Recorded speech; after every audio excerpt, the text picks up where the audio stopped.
네, 안녕하십니까. 방금 소개받은 세종대학교 건설환경공학과에 근무하고 있는 명승규입니다. 오늘 또 이렇게 귀한 시간 각 기관 전문가분들 오시고 또 학회 또 부처 또 관계 기관에서 이렇게 관심 가져서 감사하고요. 한편으로 오늘 발표를 좀 준비하면서 저는 개인적으로 좀 많이 마음이 무거웠습니다. 왜냐하면 이슈 자체가 좀 민감하기도 하고 그렇지만 누군가는 얘기를 해서 그게 팩트든 그런 거에 대한 부분들도 같이 한번 고민해보고 개선하는 방안이라고 생각하고 있고요. 저는 그냥 100% 시민 입장입니다. 그냥 저희 집 저희가 수도꼭지 틀면 저희 아이들, 와이프 그리고 그게 다 우리 대한민국 시민이라고 생각을 하고 있고요. 그런 측면에서 제가 준비한 내용이니까 좀 객관적으로 그러니까 뭐 소비자 측면에서 보는 내용이라고 좀 봐주시면 좋고 또 이쪽 뭐 관련된 연구도 했으니까 물론 그런 중심으로 좀 준비를 하도록 하겠습니다. 시간이 제약이 돼서 배경 이런 부분들은 좀 제가 상당 부분 삭제를 했습니다. 왜냐하면 다들 알고 계시는 내용을 반복적으로 말씀드리기보다는 중요한 핵심만 말씀을 좀 드리겠습니다. 일단 기온 상승에 대한 부분, 기후 변화 이런 부분들에 대해서는 아마 여러분들 잘 아실 겁니다. 그래서 뭐 미생물에 대한 오염, 그러니까 수온이 높아가면 당연히 그 세균의 성장 속도도 높아지고 그렇기 때문에 건강을 위해 할 수 있죠. 그렇기 때문에 정수영에서는 여러분들 아시겠지만 염소를 저희가 투입을 하죠. 그렇기 때문에 여름철에는 그 두 번째로 분해 가속화가 되기 때문에 좀 더 많은 염소를 넣어줄 수밖에 없습니다. 그리고 여름에는 그 염소로 넣어준 자연 유기물이 자연적으로 증가할 수밖에 없어요. 왜냐면 폭우 때문에 예를 들어서 자연 그 토양 기원 물질 죄송합니다. 예, 토양 기원 물질과 녹조로 인해서 THM 전구 물질이 증가할 수밖에 없는 거고요. 뭐 제가 이걸 주장하는 거 아니고 이미 이거 관련된 내용들은 이미 여러 논문에서 발표를 했고요. 따라서 기온 상승으로 인해서 염소의 반응 속도가 증가하고 동시에 자연 유기물이 증가하기 때문에 수돗부산물이 상대적으로 좀 여름철이 높은 건 사실입니다. 네, 좀 복잡한 내용이죠. 하지만 우리나라 대한민국에서 수돗부산물에 대한 얘기는 1989년부터 얘기가 나왔고요. 제가 이 이슈에 대해서 뭔가 확신을 가진 부분은 여기도 계시지만 저희가 이제 그 인천적수 사태 때 여기 계신 교수님하고 저하고 인천의 민학관 자문위원을 하면서 환경부 자료 저도 듣는 자료가 있긴 했지만 과자 중학교하고 초등학교 여기서 THM이 높았다고 하더라고요. 그때 문제는 뭐냐면 저수조가 있어서 그렇대요. 저수 유지 관리를 잘 못해서. 그래서 저수조를 관리를 했더니 잘 됐다는 식으로 했는데 이 정도로 증가할 수 있다는 얘기는 그만큼 반응 물질이 있다는 얘기입니다. 반응 물질이 저수에서 플라스틱 아니면 스테인리스에서 나왔을까요? 콘크리트에서. 저는 그렇기 때문에 이때 좀 제가 이제 확신을 좀 가졌고요. 확신이라기보다는 가능성이 있구나. 그랬는데 이제 2022년에 이제 부산일보에서 어떤 얘기를 했냐면 뻔한 얘기이기도 합니다. 이게 발암성 물질이 총트라일로메탄이 정상보다 가정수에서 1.8배 넘는데 이때 기준치 만족했어요. 문제되는 거 아닙니다. 근데 제가 말씀드리고 싶은 거는 뭐냐면 기준치를 만족했더라도 정수장 기준에서 떠났을 때 0.02인데 수도꼭지에서 0.054에서 1.8배를 증가했어요. 기준치 만족하는 거였고 창원시 문제 없습니다. 다만 뭐냐면 저 물은 저렇게 증가할 수 있는 가능성이 있다는 겁니다. 그걸 말씀드리고 싶고요. 또 이거 제가 분석한 겁니다. 제가 수도꼭지 기준으로 저희가 4개 지점 그리고 8개 지점 저희가 대구에서 고령에서 분석을 했는데 기준치를 초과했습니다. 제가 이게 후반부에 다음 슬라이드에서 좀 말씀을 드릴게요. 구체적으로. 그런데 문제는 뭐냐면 제가 발표하고 기존 자료들 보면 뭐 마이크로 시스템도 다 비슷한 것 같아요. 왜 항상 뭐 이렇게 좀 시민이나 우리 학교에서 학회나 이렇게 분석한 거하고 왜 기관하고 항상 차이가 있냐는 거예요. 그래서 제가 이제 왜 총트라이얼했던 결과가 왜 다른가? 그래서 환경부처하고 또 우리 그 대구시가 이제 지자체에서 분석한 거는 이제 사례가 없다. 저는 이거를 불신하지는 않습니다. 예, 왜? 뭐 서로 착한 양으로 좀 비교를 했는데요. 서로 보는 부분이 다른 거예요. 그러니까 이 부분들이 틀렸다는 얘기는 저는 하고 싶지 않아요. 왜냐하면 저도 이 부분들이 다 표준시험법에 의해서 했다는 겁니다. 근데 저는 그렇다고 이제 제 결과가 에 대해서 이제 제가 좀 이 말씀을 드리면 뭐냐면 저는 50개 수도꼭지를 분석을 했고요. 거기에 경기도도 들어가 있고 대구, 뭐 경북 지역 이런 게 들어가 있습니다. 근데 거기 12개의 수도꼭지만 초과를 한 거예요. 네, 다 초과된 게 아니란 말입니다. 그리고 거기에 다 모두 국가공인수질분석기관에 제가 분석한 결과도 아닙니다. 그렇기 때문에 총 트라이얼 매턴 같은 경우는 실효 기준 하나가 약 22,000원이면 분석할 수 있습니다. 그렇기 때문에 굳이 제 전문가가 아니더라도 관계자분들이나 궁금하시거나 보면 명론물 치료 채취 방법만 준수하면 누구든지 손쉽게 수도꼭지에서 측정하실 수가 있습니다. 그렇기 때문에 제 생각에는 이런 결과들이 앞으로도 계속 이슈가 될 겁니다. 그렇기 때문에 저희가 보는 포인트를 좀 반복되지 않게 이런 대한 부분에 대해서 좀 우리가 관심을 가지고 봐야 되지 않을까 생각합니다. 그래서 저는 오늘 발표에서는 제 데이터 얘기하지 말자. 너무 좀 주관적일 수도 있고 하기 때문에 이제는 국가에서 공개하는 공식 데이터, 데이터 포털이나 국가 상수 정보 있는 시스템을 가지고만 하겠습니다. 물론 제가 분석을 했으면 또 결과치는 다를 수 있겠죠. 그렇지만 일단은 국가에서 인정하는 그 데이터를 가지고만 발표를 하도록 하겠습니다. 그래서 아시겠죠? 먹는물 검사 항목 검사 주기는 특히 이제 분야별로, 그러니까 위치별로 보면 한 4개 이렇게 나눠져 있는데 제가 얘기할 거는 오늘 정수장 기준과 그리고 급수과정별 시설이고요. 추천은 다 데이터 포털에 가면 다 다운로드를 받을 수 있는 항목들입니다. 정수장 같은 경우는 매월 60항목을 분석을 해야 되고요. 이 중에 뭐가 들어가 있는 총 트라이얼 매턴이 들어가 있습니다. 그래서 제가 이걸 중심적으로 보여드릴 거고 또 급수과정별 시설에서 매 분기별 12항목을 하는데 여기 또 총 트라이얼 매턴이 있습니다. 그래서 이 데이터로만 말씀을 드릴게요. 네. 제가 분석한 데이터는 없습니다. THM 제가 얘기하고 나니까 대구시에서 어떤 보도자를 내셨냐면 수질 기준에서 정수장 수도꼭지 모두 다 수질 기준 만족하셨다고 했습니다. 공식 자료입니다. 이분들 자료를 보면 정수장에서 수도꼭지 갈 때 보면 대부분 다 증가하는 추세를 보이실 수 있죠. 이분들이 증가한 거예요. 그렇기 때문에 낙동강의 물은 이때 7, 8, 90은 대부분 한 1점에서 한 1.4배 증가할 수 있다는 공식 데이터입니다.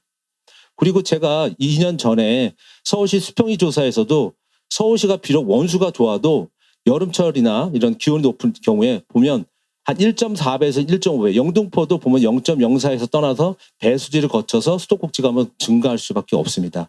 그러니까 우리가 여기서 알 수 있는 거는 상당 부분 증가하는구나 라는 알 수 있고요. 특히 그 부산일보에서 얘기했을 때 1.8배.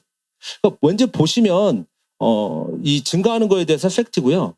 그리고 해외 논문에서도 보면 스페인, 캐나다, 잉글랜드, 폴란드, 터키 다 저희가 관망을 통해서 한 1.4배 증가하는 거는 거의 팩트 중심으로 봐주시면 좋을 것 같고요. 그리고 특히 이게 노후배관 저수 문제가 아니에요. 잔류염소하고 자연유기물 반응으로 증가하는 거죠. 그래서 체류 시간, 공급거리, 온도가 가장 중요한 인자입니다. 이 부분을 좀 봐주셨으면 좋겠습니다. 그래서 제가 국가 데이터 포털에 있는 엑셀 데이터를 받았더니 이 데이터가 총 2만 개입니다. 2만 개. 근데 중요한 잘 보세요. 제가 뭐냐면 저는 2019년, 22년 것만 했습니다. 다 최근 3년이에요. 제가 이거를 최근 7년, 8년을 했었으면 데이터가 더 많아지겠죠. 그때는 지금보다 낫을까? 모르겠습니다. 이따만 봐도 저희가 그 매월 검사한 그 총 트라이얼 매턴을 봤더니 그 총 트라이얼 매턴 0.09입니다. 제가 아까 봐왔던 저희의 과거 데이터를 보면 1.4배는 증가합니다. 대부분. 그러면 0.08 나와서 1.4로 곱하시면요. 기준치 초과예요. 근데 저희는 어디에 관심이 있냐면 지금 정수장만 보고 있습니다. 정수장이 지금 0.09면 이거는 기준치 초과라고 볼 수 있죠.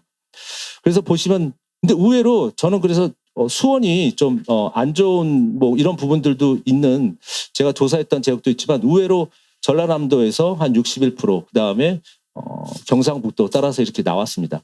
제가 말씀드린 건 3년 데이터입니다. 이거를 제가 더 길게 조사했으면 더 길 수도 있겠죠. 어쨌든 의외로 전라남도 쪽에서 굉장히 좀 많이 나왔다는 거. 그래서 한번 봤어요. 그랬더니 대부분 공급 거리가 긴 데 같아요. 대부분 섬 지역입니다.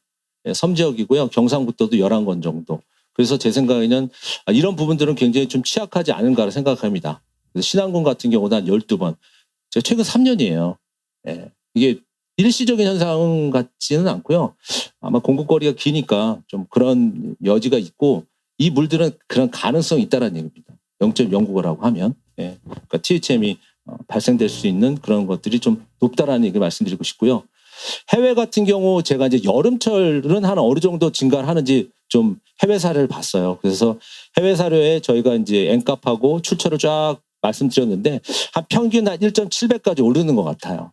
네, 1.7배까지 오르는 것 같습니다. 그래서 관말 지역에서 여름철 집중적인 관리가 필요하고 이거를 저희가 기존에 그 지난 3년간의 정수량 기준의 THM 농도를 플러스를 한번 해봤더니 그래서 기준을 한번 맞아봤습니다. 그래서 0.09 넘는 THM을 했더니 의외로 이게 일시적인 것보다는 여름, 가을도 가능성이 있다는 얘기입니다.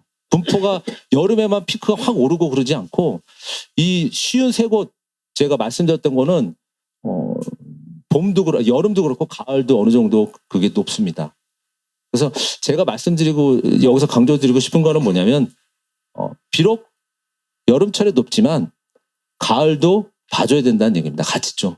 그렇죠? 예. 그래서 그런 부분들을 보여줬는데 강조드리지만 저는 지난 3년 데이터를 가지고 한 겁니다. 그렇죠? 그렇기 때문에 그 전 데이터까지 본다고 하면 글쎄요. 뭐 평균적으로 보면 그 정도 또 많아지지 않을까라는 제 의심이 좀 되고요.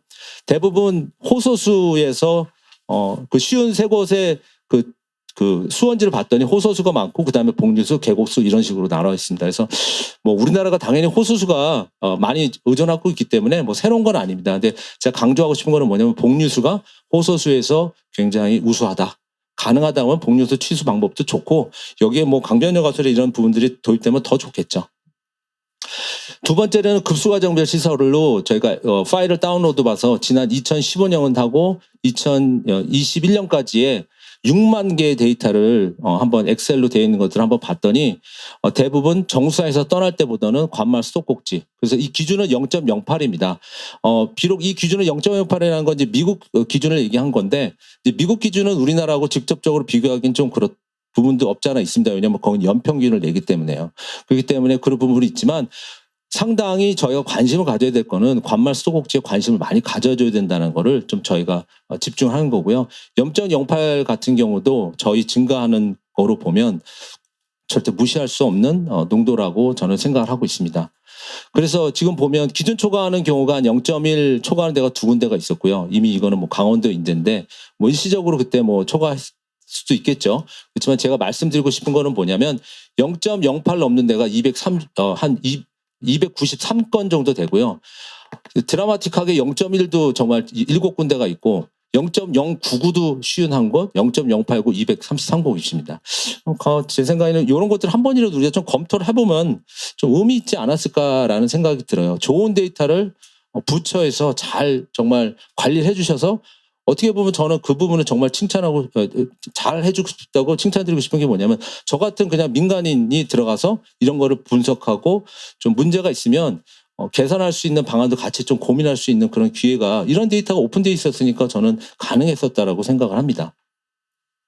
그래서 제가 이제 말씀드리고 싶은 거는 뭐냐면 이슈는 있지만 충분히 저는 개선할 수 있는 방안이 있다고 생각합니다. 그렇죠? 없는 게 아니라고 생각하고 있어요. 그래서 저는 검사 항목도 이 과망간산 관련 소비량보다는 조금 더 총트라일러 메탄을 볼 수 있는 총 유기탄소를 대체하거나 아니면 추가를 했으면 합니다. 그리고 수도꼭지도 매월 검사할 때 THM에 대한 부분을 좀 같이 분석을 했으면 좋겠고요.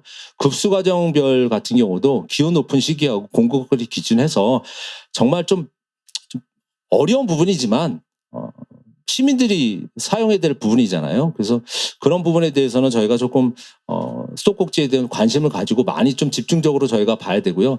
미국 같은 경우도 연평균 0.08이지만 거의 정수량 기준이 아닙니다. 디스트리뷰션 기준이에요. 그렇기 때문에 관망에서 수도꼭지 평균 기준을 보는 거지 우리 정수량 기준이 아닙니다. 아시겠죠? 그래서 제 생각엔 그 부분도 좀 강조를 하고 싶고요. 뭐 한마디로 이거는 좀 이렇게 개선 방향 중에 뭐 여기 수도사업자도 계시니까 한번 좋은 방향으로 미래정수장은 제 생각에는 수온이 좀 안 좋다고 하면 수온의 그 수질을 좋아할 수 있는 게 제한적이지 않습니까? 그러니까 광역상수도에서는 정말 그 지방정수장에 줄 수 있는 1급 원수를 확보를 해주고 또 지방정수장에서는 또 이런 걸 청지해서 고객과 가까운 곳에 있으니까 공급을 해주다 보면 굉장히 뭐랄까 현재는 굉장히 광역정수장이 제일 어려운 점이 뭐냐면 고객하고 정수장이 너무 멀다라는 거예요. 그러니까 머니까 그만큼 소득부산물 체류 시간도 길어지고 증가하는 거거든요. 지금 제가 알기로 폐쇄된 정수장만 해도 국내 41곳이 있습니다. 제 생각에는 그거 잘 개선을 할 수 있는 여지가 있다고 하면 고객들과 최대한 정수장을 좀 가깝게 또는 뭐 수장공사에서 분산형 정수장에서도 굉장히 연구를 많이 하셨거든요. 그렇기 때문에 분산형 정수장도 한번 고려해 볼 수 있는 좋은 대안이지 않을까 생각을 하고 있고요. 네, 그렇습니다. 제가 이 슬라이드는 뭐 지난번에도 발표했었던 자료인데 일시적인 수돗물 초과를 가지고 왜 좀 이슈화를 만드는 거 아니냐라는 그런 의견을 제가 들었어요. 이거 유럽에서 역학조사한 겁니다. 이 얘기는 뭐냐면 트라일로메탄이 방광암에 연관이 5% 정도 있대요. 근데 제가 말씀드리고 싶은 거는 THM이 높은 사이프러스, 말타, 아일랜드, 스페인, 그리스가 실질적으로 방광암 병률이 높습니다. 이거 역학조사거든요. 그래서 저는 이걸 가지고 뭐 우리가 이게 위험하다 그런 게 아니라 우리 수질 기준 자체가 예를 들어서 뭐 연평균이나 일시적인 거라 하지만 과거에 저 나라가 왜 저런 추세를 보일까라는 생각도 저 배경으로 우리가 아마 수질 기준을 만들지 않을까 생각합니다. 그래서 그런 부분들을 말씀드리고 싶고요. 짧게 1분 만에 그 과제에 대해서 말씀드리겠습니다. 저희 문제는 이게 오래전서부터 좀 있었던 일인데 저희가 과연 얼마만큼 이거를 시민 입장에서 바라봤을까라는 얘기입니다. 특히 저는 저수조가 있는 아파트는 건들진 못해요. 하지만 저는 더 그런 게 저수에 한 번 더 체류하지 않습니까? 아까 급수과정별에서 보여줬던 슬라이드 잠깐만 돌리겠습니다. 보시면 급수과정별 법에서 취소하는 데 다 직수예요. 이 직수라는 건 뭐냐? 빌라나 상가라는 얘기입니다. 한 번도 아파트를 건든 적은 없어요. 거의. 공동저수조가 2군데가 있지만. 그렇지만 제 생각 아파트 저수조를 건들면 제 생각에는 더 초과될 수 있는 확률이 있습니다. 왜냐하면 시간이 더 길어지잖아요. 그죠? 그래서 그런 부분들이 좀 개선돼야 되지 않을까 생각을 하고 있고요. 모니터링도 좀 철저하게 해서 정수처리 기준에도 TOC를 관리를 해야 될 거라고 생각하고 저는 상수 정보 시스템 어저께도 한번 확인해 봤지만 이젠 TOC까지도 정수에 넣어주더라고요. 그래서 굉장히 좋은 것 같습니다. 그래서 여름철에 취약한 급수 지역 선정하고 일단 객관적인 조사에서 서로 다르다는 얘기는 그만 나오게. 이제는 제 생각에 국민들 피로감만 쌓이는 것 같습니다. 왜 시민단체들이 이렇게 나오는데 부처는 이렇게 나오느냐. 그래서 이런 것들을 좀 종식시켜야 되지 않을까라는 좀 생각이 들고 있고요. 강변여가 같은 취수성 개선이 어렵다고 하면 뭐 꼭 활성탄보다는 이용교환 수지, 배수지, 포키시설 이런 다양한 시도가 좀 필요하다고 생각을 하고 있고요. 관막 내 염소 및 소독부산물 생성능 분석을 통해서 적정 검사 지점 선정을 하는데 이런 지역에도 솔직히 저수조가 있는 아파트도 비록 이게 저희 영역은 아니죠. 공공의 영역은 아닙니다. 이건 아파트 관리자의 영역이긴 하지만 얼마나 아파트에 많이 살고 계세요. 저는 그런 부분을 놓치기가 좀 아쉽다는 얘기입니다.